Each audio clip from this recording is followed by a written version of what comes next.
बहुत बहुत साल पहले की बात है। एक ऐसा राज्य था जहां चांदनी भी डर डर के उतरती थी।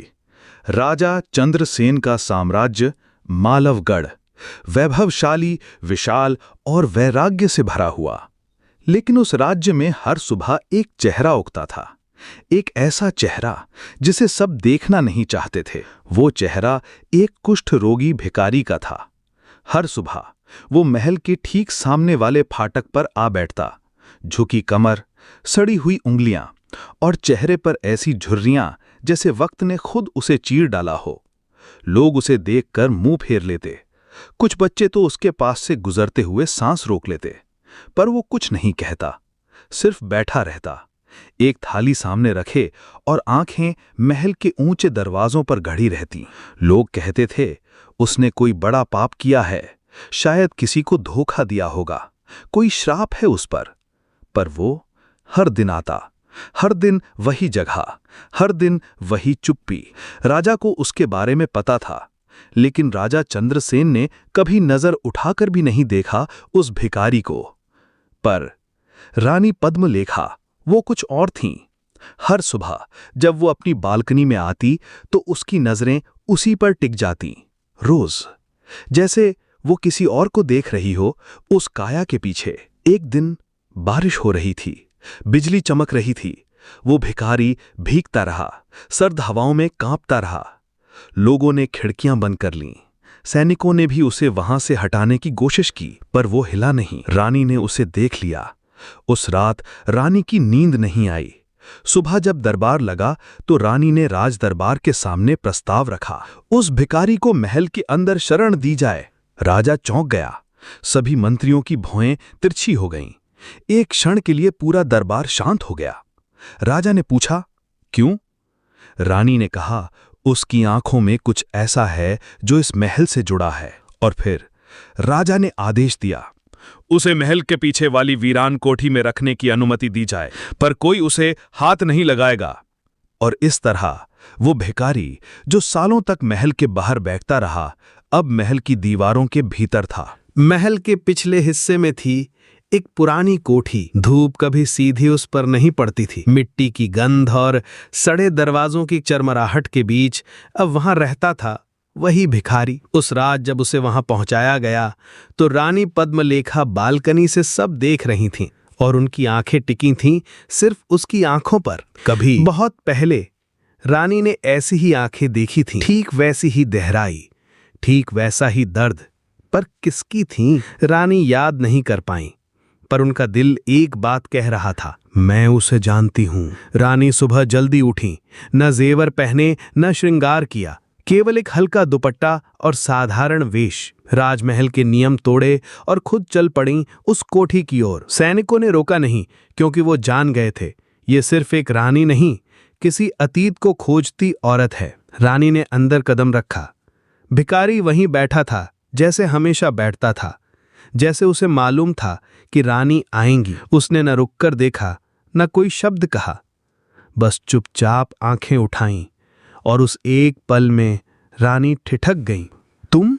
रानी के होठों से शब्द निकले बिना रह नहीं सके। भिखारी की आंखों में कुछ था, न डर न आश्चर्य, सिर्फ एक मौन स्वीकृति। रानी पास आई, कांपती आवाज में बोली, तुम मुझे जानते हो, है ना? भिखारी चुप रहा, पर उसकी आंखों की कोर भीगने लगी। रानी ने अपना दुपट्टा हटाया और उसके सामने घुटनों पर बैठ गई। सच बताओ, तुम कौन हो? और मुझे ऐसा क्यों लगता है कि तुम मुझसे जुड़े हो? फिर भिखारी ने पहली बार कुछ कहा। उसकी आवाज धीमी थी, टूटी हुई, पर उसमें कंपन था। मैं वो हूं जिसे तुमने कभी पहचानने की कसम खाई थी। सांसें तेज हो गईं। रानी पीछे हट गईं। दिल जोर से धड़कने लगा। क्या मतलब है तुम्हारा? मैंने कब? भिखारी ने कुछ नहीं कहा और वहां एक चिन्ह था। बस धीरे से अपना कंधा उघाड़ा, गहरे नीले रंग का, राजघराने का प्रतीक। रानी कांप उठी, क्योंकि ये चिन्ह केवल उन्हीं लोगों पर होता था जो कभी दरबार में थे और जिन्हें शाही मुहर के साथ भेजा गया था निर्वासन में। रानी के दिमाग में पुराने सालों की परतें उधड़ने लगीं। एक चेहरा, एक नाम, एक रिश्ता, एक राज। और उस पल रानी की आंखों से आंसू बहने लगे। नहीं, ये तुम नहीं हो सकते, तुम तो मारे गए थे। भिखारी ने सिर झुकाया। मर गया था, पर बदले में बच गया, तुम्हारे झूठ से। रानी पद्मलेखा की रगों में बिजली दौड़ गई। उन्होंने धीरे से कहा, तुम विवान हो? भिखारी ने सिर उठाया। हल्की सी मुस्कान आई, पर वो मुस्कान आंसुओं से भी भारी थी। रानी का गला सूख चुका था, होंठ कांप रहे थे। विवान, तुम जीवित कैसे हो? विवान, वही नाम जिसे रानी के दिल ने वर्षों से दफन कर दिया था। कभी वो सेनापति था, राजा चंद्रसेन का सबसे विश्वासपात्र योद्धा, और रानी पद्मलेखा का क्या सिर्फ एक सेनापति? नहीं, कुछ और था। 7 साल पहले मालवगढ़ पर हमला हुआ था। शत्रु राज्य कालीपंथ ने सीमाओं को लांघ लिया था। राजा दरबार में झुंझला गया था। हमें कोई ऐसा चाहिए जो इस राज्य के लिए जान दे सके, और विवान सामने आया था। मेरे प्राण भले जाएं, पर राज्य की सीमा नहीं लांघेगा कोई। विवान ने युद्ध लड़ा, रक्त बहाया, राज्य को बचा लिया, पर जब वो लौटा तो उस पर आरोप लग चुका था देशद्रोह का। राज्य के शत्रुओं से सांठगांठ करने का दोषी सेनापति विवान। राज्य से निर्वासित किया जाए और जिंदा ना बचे, इसकी व्यवस्था हो। रानी पद्मलेखा तब चुप थीं। उनकी आंखों में तूफान था, लेकिन होंठ बंद। उन्होंने कुछ नहीं कहा, न राजा को रोका, न विवान का पक्ष लिया। और अब 7 साल बाद वो झुकी हुई काया, वो झुलसा हुआ शरीर उसी विवान का था। मैंने तुम्हें मरते देखा था विवान। रानी फूट पड़ी। मैं मजबूर थी, अगर मुंह खोलती तो मेरे माँ बाप को राजा मरवा देता। विवान ने सिर झुकाया। मैं जानता हूं, पर तुमने सिर्फ मेरा नहीं, हमारा रिश्ता मार दिया था। रानी की आंखों में अब सिर्फ आंसू नहीं, गिल्ट का ज्वालामुखी था। क्या तुम आज भी मुझसे? विवान ने हाथ उठाया। मत पूछो, वरना जो मरा नहीं वो मर जाएगा। फिर उसने धीरे से कहा, पर मैं वापस सिर्फ बदले के लिए नहीं आया हूं। मैं उस राज को उजागर करने आया हूं जो तुम भी नहीं जानती। रानी सिहर गई। राज? विवान धीरे धीरे बोला, मुझे जिन लोगों ने मरवाने की साजिश की, वो सिर्फ शत्रु नहीं थे, वो इस महल के भीतर थे। रानी की आंखें चौड़ी हो गईं। मतलब किसने? विवान बोला, तुम्हारे आसपास कोई है जो राजा के बाद अगला सिंहासन चाहता है, और उसके लिए उसे मुझे हटाना पड़ा, और अगला निशाना तुम हो। रानी पद्मलेखा अब उस साजिश के करीब आ चुकी थीं जिससे उन्होंने आंखें फेर रखी थीं। रात के तीसरे पहर, जब महल की मशालें बुझा दी जाती थीं और सिर्फ पहरेदारों के कदमों की आवाज गूंजती थी, रानी ने खत लिखा, मुझे विवान से मिलना है, बिना किसी को पता चले। खत एक पुराने नौकर के हाथ भेजा गया, जो कभी विवान का ही आदमी हुआ करता था। अब वो बूढ़ा हो चुका था, पर उसकी वफादारी वैसी ही थी। विवान ने दरवाजा खोला। रानी चुपचाप भीतर आईं। अब वो डर में नहीं थीं, अब वो खबरदार थीं। विवान, किस पर शक है तुम्हें? विवान ने दीवार की दरार से एक टुकड़ा निकाला, एक पुराना लिफाफा। उस पर एक राजमुद्रा थी, लेकिन वो राजा की नहीं थी, वो युवराज विक्रांत की थी। राजा का भतीजा, जिसे दरबार में सबसे बुद्धिमान कहा जाता था, पर असल में वो मुझे हटाना चाहता था, और तुम्हें भी। जब विवान को बांध कर ले जाया जा रहा था, महल की छत से एक चेहरा देख रहा था, युवराज विक्रांत। उसके होंठों पर मुस्कान थी, लेकिन वो मुस्कान ठंडी थी, सांप जैसी। रानी हिली नहीं, वो सुनती रही। विवान ने आगे कहा, राजा बूढ़ा हो रहा है, और विक्रांत चाहता है कि उसकी जगह कोई कमजोर रानी हो, जो सिर्फ नाम की रानी हो, और तुम उसे पसंद नहीं करती। रानी की आंखें सिकुड़ गईं। तो उसने तुम्हें हटवाया और अब मुझे? विवान ने सिर हिलाया। तुम्हें मारने की योजना चल रही है, और इसका पहला संकेत तुम्हें आज ही मिलेगा। रानी की भोजन थाली में आज एक नई मिठाई थी, अलसी का हलवा, जो रानी को बेहद पसंद था। पर रानी मुस्कुराईं, क्योंकि अब वो सावधान थीं।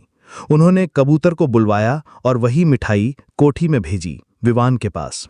थोड़ी देर में जवाब आया, इसमें विष है, बेहद धीमा जहर, जो शरीर को भीतर से गलाता है। कुछ दिन में दिखेगा, और फिर देर नहीं लगेगी। रानी ने थाली उलट दी। अब बात सिर्फ भावनाओं की नहीं रह गई थी, अब बात थी अपने अस्तित्व की। रात को रानी एक पुराने संदूक से एक जंग लगी कटार निकालती हैं। उस कटार पर विवान का नाम खुदा हुआ था। अब मैं चुप नहीं रहूंगी विवान, अब मैं उस खेल का हिस्सा बनूंगी जो मुझे मिटाने चला है। रानी पद्मलेखा अब रक्षक नहीं, एक खोजकर्ता बन चुकी थीं। वो अब सिर्फ सवाल नहीं पूछ रही थीं, बल्कि जवाब खींच रही थीं। रात का तीसरा प्रहर, चांद आधा था। रानी ने अपने कक्ष में एक विशेष दीप जलाया, वो दीप जो सिर्फ एक संकेत देता था, अब चलने का समय आ गया है। मालवगढ़ के इतिहास में कहा जाता था कि एक गुप्त सुरंग महल के कक्षों को जोड़ती थी। राजा तक कोई नहीं पहुंच सकता था बिना उस सुरंग के, और आज रानी उस सुरंग में थीं, विवान के साथ। ये रास्ता कभी मैंने खुद देखा था। राजा की माँ इसे इस्तेमाल करती थीं दरबार की बातें सुनने के लिए। विवान, अब वही रास्ता हमें विक्रांत तक ले जाएगा। दो लोग बात कर रहे थे। उसे हलवा दिया गया, हाँ, लेकिन उसने खाया नहीं। तो अब अगला कदम, जब शिकार पानी ना पिए तो कुआं ही जहर से भर दो। विवान ने रानी की ओर देखा। उनकी आंखों में डर नहीं था, सिर्फ एक ठंडी समझदारी थी। दूसरे दिन दरबार में युवराज विक्रांत रानी से मुस्कुरा कर मिला। रानी मां, कल की मिठाई कैसी लगी? रानी मुस्कुराई। मिठाई से मीठा तो आपका स्नेह है युवराज। पर वो मुस्कान नकली नहीं थी, वो आग की लपट जैसी थी जो अब धैर्य से जल रही थी। रानी ने महल की पुरानी रजिस्ट्री निकाली। हर सैनिक, हर मंत्री, हर रसोइये का विवरण वहां था। उन्होंने उन लोगों के नाम चिन्हित किए जो उस रात ड्यूटी पर थे, जब विवान को बंदी बनाया गया था। यहां से सुराग शुरू होता है। विवान ने अपने पुराने साथियों को खोजा। एक जो अब महल के अस्तबल में काम करता था, दूसरा जो भोजन सामग्री की सूची बनाता था, तीसरा जो अब खामोश साधु बन चुका था। उन तीनों को एक ही चीज याद थी। उस रात राजा ने किसी को आदेश नहीं दिया था, लेकिन विक्रांत बहुत व्यस्त था और महल की तीसरी मंजिल का दरवाजा पहली बार खुला था। विक्रांत उस रात ही नहीं, हर राज में शामिल रहा है, और अब हमें उस तीसरी मंजिल का सच जानना होगा। तीसरी मंजिल, जिसे तलवारगढ़ कहते थे, वहां सिर्फ राजा और एक भरोसेमंद जनरल जा सकते थे। वहां कुछ था जो विक्रांत छुपा रहा था। वो राज जो मुझे मार सकता है, शायद वही राज हमें बचा सकता है। मालवगढ़ के महल में तीसरी मंजिल का एक कोना था, जिसे सभी कहते थे तलवारगढ़। यहां बरसों से कोई नहीं गया। कहा जाता था ये हिस्सा श्रापित है। राजा चंद्रसेन भी अब वहां नहीं जाते थे। ये मंजिल बंद थी, पर अब रानी पद्मलेखा और विवान इस बंद दरवाजे के उस पार जाना चाहते थे। रानी, क्या सच में जो अंदर है वो हमें बचा सकता है? विवान, या मार सकता है, पर हम अब पीछे नहीं हट सकते। दरवाजा खुला। एक जंग लगी धूल भरी अंधेरी कोठरी, दीवारों पर टूटे अस्त्र शस्त्र, जले हुए कागज और बीच में एक शीशे से ढकी लोहे की संदूक। रानी, ये क्या है? विवान, सुनाई नहीं देता? अंदर कुछ है, सांसें ले रहा है। रानी ने संदूक के ऊपर का शीशा धीरे से हटाया। भीतर एक पुराना दस्तावेज और एक छोटी तलवार। दस्तावेज पर लिखा था, जो इसे पढ़े वो जान ले, सिंहासन खून से नहीं बल्कि धोखे से बदला गया है। विवान ने दस्तावेज पढ़ा और जम गया। ये राजा चंद्रसेन की हस्तलिपि है, और ये लिखा गया था उस युद्ध के ठीक एक रात पहले, जब मुझे देशद्रोही कहा गया था। मैं जानता हूं मेरा भतीजा विक्रांत मेरे पीछे मेरे ही सिंहासन के लिए षड्यंत्र कर रहा है, लेकिन मैं युद्ध से पहले प्रजा को डरा नहीं सकता। इसलिए उसे रोकने का एक ही उपाय है। उसे लगा दो कि उसने जीत ली, और फिर उसका नकाब अपने आप उतर जाएगा। रानी स्तब्ध। मतलब राजा को सब पता था? फिर उन्होंने तुम्हें? विवान, उन्होंने मुझे मारे जाने के लिए नहीं भेजा था, बल्कि मुझे बचाने के लिए चुप रहे। विवान फुसफुसाया, किसी को हमारे आने की भनक लग चुकी है। रानी ने दस्तावेज जल्दी से अपने दुपट्टे में छिपाया, और तभी दरवाजा एक जोर की आवाज से बंद हो गया। रानी और विवान अब भीतर कैद थे। दरवाजे के उस पार से आवाज आई, इतना आसान नहीं है राज खोलना रानी मां, अब यहां से सिर्फ एक ही निकलेगा या आपकी लाश। विवान ने तलवार उठाई। शुरू हो गया है असली युद्ध, पर इस बार शत्रु बाहर नहीं बल्कि महल के भीतर है। विवान और रानी अब तलवारगढ़ के कमरे में कैद थे। सामने दरवाजा बंद, पीछे कोई खिड़की नहीं, और दीवारें धीरे धीरे सिमटती सी लग रही थीं। रानी, ये कमरा सांसें ले रहा है, जैसे कोई हमें निगलना चाहता हो। विवान, यह जैसे हम किसी के पेट में फंस गए हों। विवान ने जैसे ही ईंट को धकेला, एक पुरानी घुमावदार सीढ़ियां दिखीं जो नीचे, बहुत नीचे जा रही थीं। रानी, ये कहां जाती होंगी? विवान, जहां राजा अपने सबसे बड़े राज छिपाते थे, वहां जहां कोई नहीं लौटता। हर कदम के साथ अंधेरा गहरा होता गया। दीवारों पर राजा चंद्रसेन की पुरानी नक्काशी, उसके युद्ध, उसकी पत्नी और एक काले धब्बे वाला चेहरा जिस पर लाल रंग से क्रॉस बना हुआ था। रानी, ये चेहरा तो... विवान, मेरे छोटे भाई की तरह लगता है, लेकिन वो तो बचपन में मर गया था। नीचे पहुंचते ही एक बड़ा सा पत्थर का कक्ष मिला, जहां चारों तरफ लोहे के ताबूत रखे थे। हर ताबूत के ऊपर एक नाम, पर एक ताबूत के ऊपर लिखा था विवान, मृत्यु 20 साल पहले। रानी, यह मजाक है या भविष्यवाणी? शायद यही कारण है कि मुझे देशद्रोही साबित किया गया। तभी ताबूत के पीछे से एक बूढ़ा व्यक्ति निकला, चेहरे पर जले हुए मास्क, कंधों पर चमड़े की परतें और हाथ में एक सफेद धागा। उसने कहा, सत्य के दर्शन के लिए तुम्हें मृत्यु से गुजरना होगा। विवान, तुम कौन हो? मैं राजा चंद्रसेन का श्रापित साया हूं, जिसे उन्होंने जिंदा गाड़ दिया था ताकि राज न बचे, लेकिन मैं अब भी जिंदा हूं, और मैं जानता हूं रानी की असली पहचान भी। रानी स्तब्ध। क्या मतलब? साया मुस्कुराया। जिस रानी को तुम समझ रही हो वो पद्मलेखा नहीं है। असली रानी तो उसी रात मर चुकी थी जब युद्ध हुआ था। ये जो तुम्हारे साथ है एक छवि है, एक अस्तित्व जिसे किसी ने रचा है राज बचाने के लिए। रानी ने अपना चेहरा छूने की कोशिश की, लेकिन हाथ हवा में थम गया। आईना सामने आया और उसमें कुछ नहीं दिखा। विवान पीछे हटा। तुम कौन हो? रानी की आंखों से आंसू बहने लगे। मुझे नहीं पता, मुझे कुछ याद नहीं, सिर्फ तुम्हारी तलाश याद है। साया चिल्लाया। अब तय करो, सच को सामने लाना है या उसे हमेशा के लिए इसी कब्रगृह में दफन करना है? रानी ने धीमे से कहा, सच, जो भी हो अब सामने आएगा। रानी अब पत्थर के फर्श पर बैठी थी। सामने वो साया और पीछे खड़ा विवान, जिसकी आंखों में अब भरोसे से ज्यादा सवाल थे। साया, रानी पद्मलेखा उस युद्ध में मर चुकी थी। उसकी देह को खुद राजा चंद्रसेन ने शाही मंदिर में अग्नि को समर्पित किया, लेकिन तभी किसी ने उसकी स्मृति से एक और पद्मलेखा रच दी। विवान, कैसे? साया, जैसे कोई पुराना दर्पण किसी की याद को कैद कर ले, वैसे ही किसी ने रानी की छवि को, उसकी आत्मा को किसी जादुई यंत्र में समेट लिया, और इस छवि को एक उद्देश्य के लिए भेजा गया, तुम्हें रोकने के लिए। रानी धीरे से, तो मैं कोई इंसान नहीं? साया मुस्कुराकर, तुम एक स्मृति हो, एक जिंदा विचार, लेकिन अब तुम्हारा रूप स्थिर नहीं रहेगा क्योंकि तुम्हारे सामने तुम्हारा सच खड़ा है। विवान, नहीं, वो मेरे साथ आई, उसने मेरे घाव धोए, मेरे लिए लड़ी, कोई जादू नहीं कर सकता ऐसा।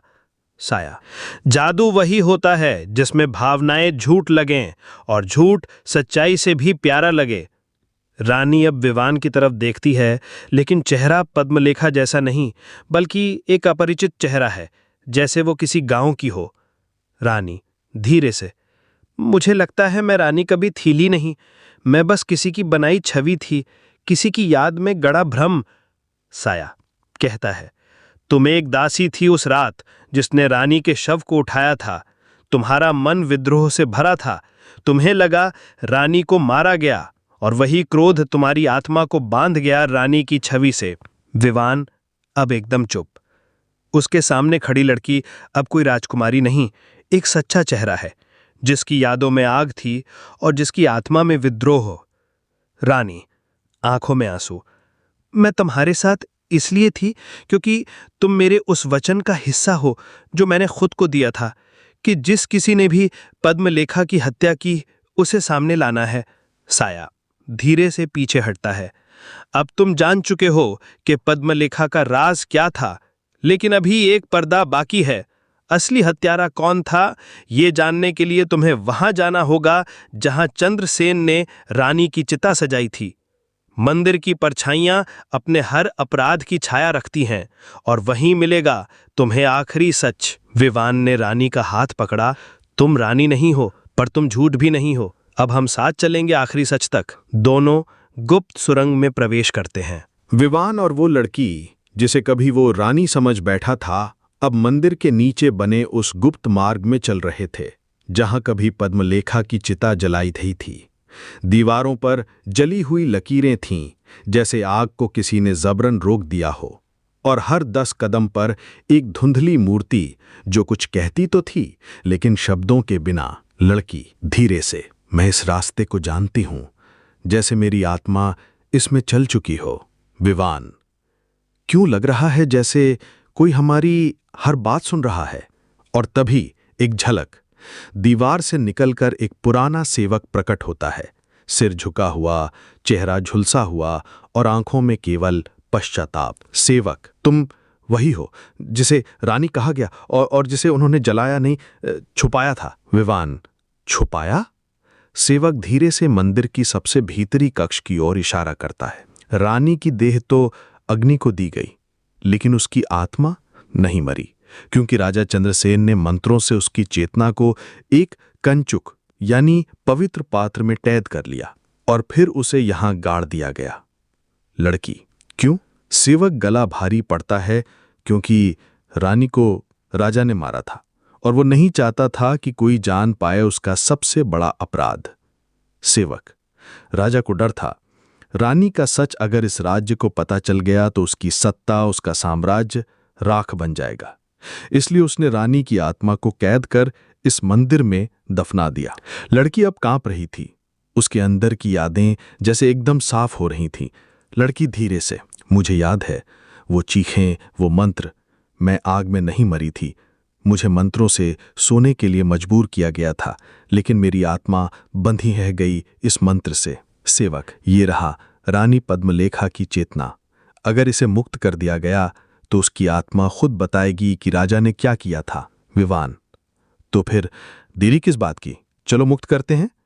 सेवक धीरे से, एक चेतावनी है, जो आत्मा क्रोध से जली हो उसका उग्र रूप पूरे राज्य को भस्म कर सकता है। लड़की, अगर सच्चाई को आजादी की कीमत चुकानी हो तो वो कीमत में देने को तैयार हूं। एक तेज रोशनी, एक तेज चीख और फिर एक चेहरा, पद्मलेखा।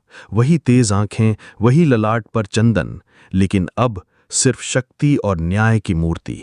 पद्मलेखा की आत्मा गूंजती आवाज में, मैं पद्मलेखा, मैं बताती हूं कि मेरा हत्यारा कोई बाहरी नहीं था, मेरा पति ही था।